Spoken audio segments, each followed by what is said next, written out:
മൂസാ നബിയുടെ നേരെ നിന്ന് ഫറോവ ചങ്കടലിലാ മുങ്ങിച്ചെത്തത്. ഈ ഫറോവയും ഒന്നുകിൽ ഏതെങ്കിലും ഒരു അഗാധഘട്ടത്തിൽ മുങ്ങിച്ചാവുകയുള്ളൂ എന്ന് ഉറപ്പ്. ചരിത്രം അങ്ങനെ ആവർത്തിക്കപ്പെടും. ആ ഫറോവയ്ക്ക് ഒരു മാനസാന്തരം ഉണ്ടാവും. ആ ഫറോവയ്ക്ക് ഞാൻ ചെയ്തത് തെറ്റാണെന്ന് മനസ്സിലാകും. പക്ഷെ ഈ ഫിറൗനിന് പോലും മനസ്സിലുണ്ടായി എല്ലാവർക്കും അറിയാം. അബ്ദുൽ നാസർ മദനിയോട് ചെയ്യുന്നത് അനീതിയാണെന്ന് ആർക്കും അറിയാം. പക്ഷേ ഫറോവയ്ക്ക് പോലും അറിയാം മൂസാ നബി പറയുന്നത് സത്യമാണെന്ന്. തങ്ങളുടെ അധികാരം നഷ്ടപ്പെട്ടു പോയാൽ, തന്റെ അധികാരം നഷ്ടപ്പെട്ടു പോയാൽ ഫറോവ പറഞ്ഞതായിരുന്നു. പക്ഷേ സഹോദരങ്ങളെ, ഈ ഫറോവിനും ഒരു മാറ്റമുണ്ടായി. ഈ ഫറോവയ്ക്കും ഒരു മാറ്റമുണ്ടായി. എപ്പോഴെന്നറിയോ?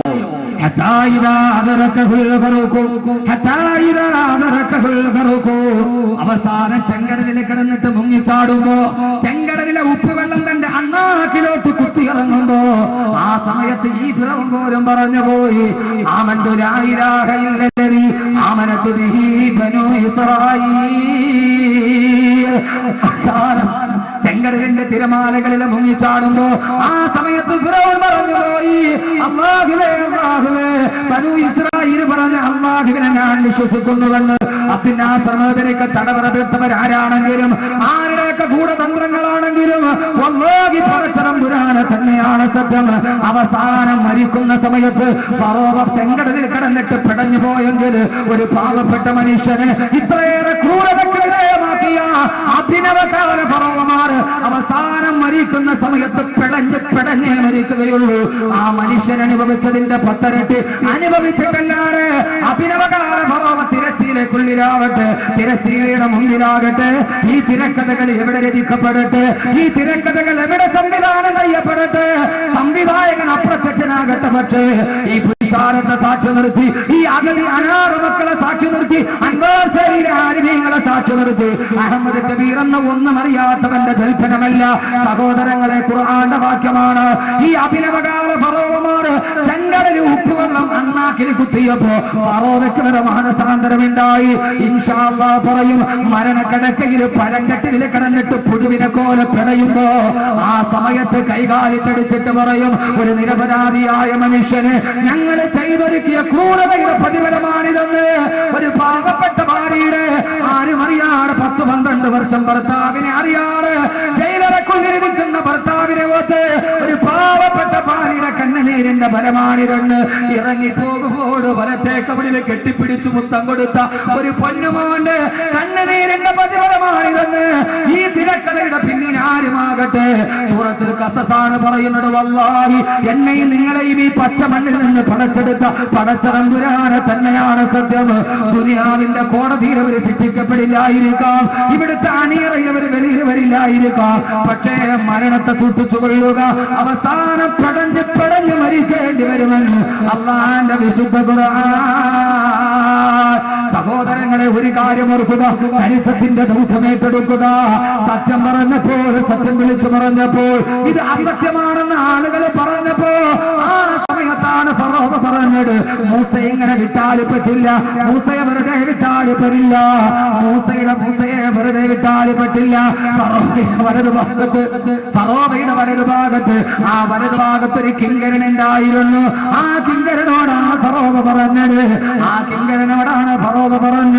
അല്ലാഹുവിന്റെ ഖുർആൻ തന്നെ പറയട്ടെ, വഖാല ഫിർഔനു യാ ഹാമാനു ഇബ്നി ലീ സർഹാ ലഅല്ലി അബ്ലുൽ അസ്ബാബ്. അൻവാർ ശരിയുമായിട്ട് ഈ ആയത്തിന് ബന്ധമുണ്ട്. ആദ്യം മൂസയെ തകർക്കണമെങ്കിൽ എന്ത് ചെയ്യണം? സഹോദരങ്ങളെ, മൂസയെ കൊന്നില്ല, ആ സമയത്ത് മൂസയെ പിടിച്ചില്ല. മൂസ പറയുന്ന അള്ളാനെ പിടിച്ചു. ഫറോവ പറഞ്ഞു, ഹാമാനന്ദ മന്ത്രിയോട് ആകാശത്തിലേക്ക് ഒരു ഗോപുരം പണിയുക, ആകാശ ഗോപുരം പണിയുക. ഈ മൂസ പറഞ്ഞത് അള്ളാഹ് ആകാശത്തിലുണ്ടെന്നാണ്. ആകാശത്തിലേക്ക് ഒരു ഗോപുരം പണിയുക. ഹാമാനന്റെ സർവാഡംബര വിഭൂഷിതനായ സാമ്പത്തിക അടിത്തറയുണ്ട് ഹാമാനും ഫിറൗനും. ആകാശത്തെ ചുറ്റി നിൽക്കുന്നൊരു വലിയ അമ്പര ചുണ്ടിയായ ഗോപുരം പണിയപ്പെട്ടു. ഫറോവ പറഞ്ഞ, ആ മൂസാന്റെ അള്ളാനെ ഞാൻ അമ്പെയ്ത് വീട്ടാൻ പോവുകയാണ്. മൂസാറെ അള്ളാ അള്ളാഹെ ഞാൻ കാണിച്ചു കൊടുക്കാം. ആയിരക്കണക്കിന് ആളുകൾ ഒരുമിച്ച് കൂടി അധികാരത്തിന്റെ മത്ത് പിടിച്ച, സമ്പത്തിന്റെ മത്ത് പിടിച്ച ഫറോവ പറഞ്ഞു, അള്ളാഹനെ ഞാൻ കൊല്ലാൻ പോവുകയാണ്. നൂറുകണക്കിന് ആളുകൾ പാരാവാരം പോലെ പരന്നു കിടക്കുന്ന പരശതം പരിവാരങ്ങളുടെ നടുവ് സർവാനമ്പര വിഭൂഷിതനായി വില്ലും കുലച്ചുകൊണ്ട് ഫറോവ കയറി ആകാശത്തിന്റെ മുകളിലുള്ള ഗോപുരത്തിലേക്ക്. ആ ഗോപുരത്തിന്റെ ഉച്ചസ്ഥായിലെത്തി ആകാശത്തിന്റെ തമ്പുരാന് നേരെ അസ്ത്രം പ്രയോഗിച്ചു. സാക്ഷാൽ ഫറോവ. സഹോദരങ്ങളെ, ആയിരക്കണക്കിന് ആളുകൾ നോക്കി നിൽക്കുമ്പോ ഫറോവയുടെ അസ്ത്രം ആകാശ സീമകളിലോട്ട് കടന്നുപോയി, ആകാശ സീമകളിലോട്ട് കടന്നുപോയി. പക്ഷേ ഫറോവ ഗോപുരം കുലുങ്ങിയിട്ട് ഫറോവ ചത്തിട്ടില്ല. സഹോദരങ്ങളെ അറിയുക, അള്ളാഹ്ക്ക് വേണമെങ്കിൽ ആ ഗോപുരം ഒന്ന് കുലുക്കിയാൽ പടച്ചതമ്പുരാന് ഫറോവയെ തള്ളിയിട്ടുമല്ല, ആളുകളുടെ മുമ്പിൽ പിടഞ്ഞു പിടഞ്ഞു മരിക്കും. പക്ഷേ ഗോപുരം കുലുങ്ങിയില്ല, ഫറോവ താഴെ വീണില്ല. ഫറോവ അതിന്റെ മുകളിൽ പൊട്ടിച്ചിരിച്ചിട്ട് നിന്നു. എന്തേ നിങ്ങൾ ചിന്തിക്കാത്തതെന്താ? അൻവാസയിലെ ആയിരക്കണക്കിന് അഗതിയനാറ മക്കള് ഞങ്ങളുടെ ഉസ്താദിനെ മോദിപ്പിക്കണേന്ന് ദുആ ചെയ്യുമ്പോ, ആയിരക്കണക്കിന് ആളുകൾ ദുആ ചെയ്യുമ്പോ എത്ര ആളുകൾ കാസർഗോഡ് ഞാൻ പ്രഭാഷണത്തിന് പോയപ്പോ പള്ളിക്ക് വേണ്ടി പൈസ പിരിക്കുകയാണ്, സ്വർണം പിരിക്കുകയാണ്. സ്വർണം ധാരാളം കടന്നു വന്നു. നിങ്ങളുടെ ആഗ്രഹമേടാണോ? നിങ്ങളുടെ ജീവിതത്തിൽ ഏറ്റവും വലിയൊരു ആഗ്രഹം ഉണ്ടായിരിക്കും. ആഗ്രഹം പറയ ദുആ ചെയ്യാമെന്ന് പറഞ്ഞപ്പോ സഹോദരങ്ങളെ, കാസർഗോഡ് ജില്ലയിൽ എന്റെ കയ്യിലാണ് വന്നത് 2 പവൻ വീതമുള്ള 2 വള. ഒരു സുന്ദരി പെൺകുട്ടി ഊരിത്തന്നു. എന്താ നിന്റെ ആഗ്രഹമെന്നറിയോ? എന്റെ ഉസ്താദിന് വേണ്ടി ദുആ ചെയ്യണം. ഞാൻ ഓർത്തു അവളെ മദ്രസയിൽ പഠിപ്പിച്ച ഉസ്താദായിരിക്കാം, അവളുടെ മദ്രസയിലെ മുഅല്ലിമായിരിക്കാം. ഞാൻ എഴുതി ചോദിച്ചു, ആരാണ് ഉസ്താദെന്ന് പറയുക? എനിക്ക് എന്റെ ഭൂമുഖത്തിൽ ഒരൊറ്റ ഉസ്താദേ ഉള്ളൂ, അത് മഅ്ദനി ഉസ്താദാണ്, അത് മഅ്ദനി ഉസ്താദാണ്. നിസ്കാരമില്ലാതെ തലമറക്കാത്ത നടന്ന ഞാൻ മഅ്ദനി ഉസ്താദിന്റെ വഅദ് കേട്ടിട്ടാണ്. സഹോദരങ്ങളെ, കാസർഗോഡ് പ്രസംഗം കഴിഞ്ഞ് ഞാൻ ഇറങ്ങുമ്പോ ഭക്ഷണം കഴിക്കാൻ പോയ വീട്ടിൽ ആ പെൺകുട്ടി എന്നെ കാണാൻ വന്നു. ആ പെണ്ണ് പറഞ്ഞ വാക്കാണ്, ഞാൻ പറഞ്ഞതല്ല. മഅ്ദനി ഉസ്താദിന്റെ പ്രസിദ്ധമായൊരു പ്രഭാഷണമുണ്ടല്ലോ, നിസാഉൽ കാസിയാത്തുൻ നാരിയാത്തുൻ മായിലാത്തുൻ മുമീലാത്തുൻ റഊസുഹുന്ന കാസ്നിമത്ത് ബുഖത്ത് മായിലാ. ഉടുത്തിട്ട് മുടുക്കാത്ത പെണ്ണുങ്ങൾ. ആ ഒരൊറ്റ പ്രസംഗം കേട്ടിട്ട് ഉസ്താദേ, ഞാൻ മഅ്ദനി ഉസ്താദിന്റെ വഅദ് കേട്ടിട്ട് തലയിൽ തട്ടമിട്ടടാ. അന്ന് മുതൽ ഞാൻ നമസ്കാരം കേട്ടിട്ടില്ല. എന്റെ ഉസ്താദിന് വേണ്ടി ദുആ ചെയ്യണമെന്ന് പറഞ്ഞ് 2 പവന്റെ ഒരു വളയല്ല, 2 പവനോളം വരെ 2 വള ഊരി തന്നത് കാസർഗോഡ് ജില്ലയിൽ ഞാൻ എന്റെ കൈവെള്ളയിൽ വാങ്ങിച്ചതാ, എന്റെ കൈവെള്ളയിൽ വാങ്ങിച്ചതാണ്. ആയിരക്കണക്കിന് ആളുകൾ ദുആ ചെയ്യുമ്പോ, ആയിരക്കണക്കിന് ആളുകൾ ആമീൻ പറയുമ്പോ, എന്റെ സഹോദരങ്ങളെ, മഅ്ദനി ഉസ്താദ് 2ാമതും ജയിലിൽ പോണെന്ന് ചോദിച്ച സഹോദരങ്ങളെ, ഫറോവയുടെ കാര്യത്തിൽ അള്ളാഹുടെ താല്പര്യം അങ്ങനെയാ. അവരെ അള്ളാഹു പെട്ടെന്ന് കുലിക്കില്ല. അള്ളാഹ് പകേനെ പന പോലെ വളർത്തും. അള്ളാഹുടെ തീരുമാനം എന്തെന്നറിയോ? സഹോദരങ്ങളെ, നിരാശ വേണ്ട. അൻവാശരിയുടെ പാവപ്പെട്ട മക്കളെ, നിരാശ വേണ്ട. പടച്ചറപ്പിന്റെ ദർബാറ് കുലുങ്ങാത്തതെന്താ? ഞങ്ങളുടെ ഉസ്താദിനെ മോചിപ്പിക്കാനെന്താ? ഉമർ മുഖ്താറേ, പൊന്നുമക്കളെ, കണ്ണുനീരിന് വിലയില്ലാത്തത് കൊണ്ടല്ല. നിങ്ങളുടെ ഉപ്പയല്ലാഹു പ്രവാചകത്വത്തിന്റെ പരീക്ഷണം പഠിപ്പിക്കുകയാ. പ്രവാചകന്മാരുടെ പ്രവാചകത്വം അവസാനിപ്പിച്ചത് കൊണ്ട് യൂസുഫ് നബിയുടെ ചരിത്രം പഠിപ്പിക്കുകയാ. അല്ലാഹു ഫറോവമാരോട് കാണിക്കുന്നത് എങ്ങനെയാ? പൊന്നുമോനെ, അല്ലാഹു സുബ്ഹാനഹു വ തആല ഫറോവയുടെ അമ്പ് ആകാശത്തേക്ക് പോയി. ജിബ്രീലിനോട് അല്ലാഹു പറഞ്ഞു, എന്നെ ലക്ഷ്യമാക്കി അമ്പ് വാങ്ങി വരുന്നത് കണ്ടോ? ജിബ്രീലേ, പിടിച്ചെടുക്കുക. ഒരാടിന്റെ രക്തം അമ്പിന്റെ അഗ്രഭാഗത്ത് പുരട്ടിയിട്ട് അതേ ഫറോവയ്ക്ക് തന്നെ തിരിച്ചറിഞ്ഞു കൊടുക്കുക.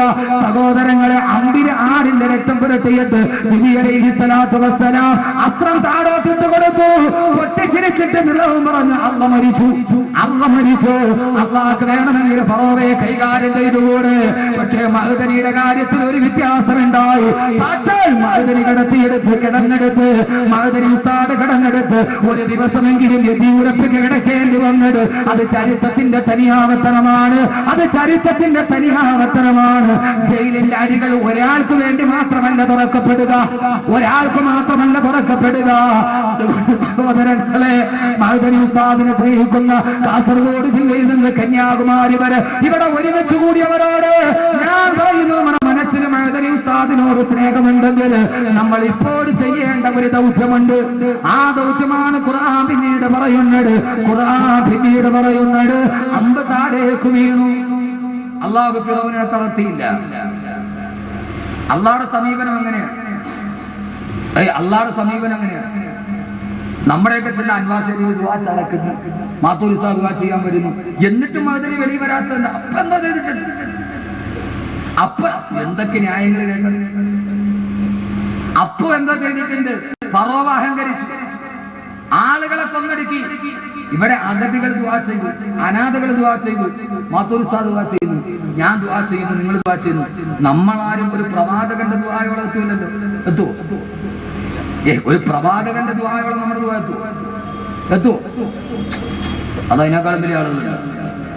ഇപ്പൊ അങ്ങനെയാണ്, എല്ലാവരും വലിയ മഹാനാകുന്ന ആളുകളാണ്. അവനവനെ തന്നെ മഹാനാകും. ചില ആളുകൾ പറഞ്ഞറിയാം, ഞാൻ ഇത്ര മഹാനാകുമെന്ന് ഞാൻ തന്നെ ചിന്തിച്ചിരുന്നില്ല. അങ്ങനെ അവനവൻ സ്വയം മഹാനാകുന്ന കാലമാണ്. മഹാന്മാരുടെ ഒരു വലിയ പഠനം, അവനവൻ തന്നെ അവനവനെ മഹാനാക്കും. ആ കാലഘട്ടത്തിലാണ് സഹോദരങ്ങളെ ഫറോവ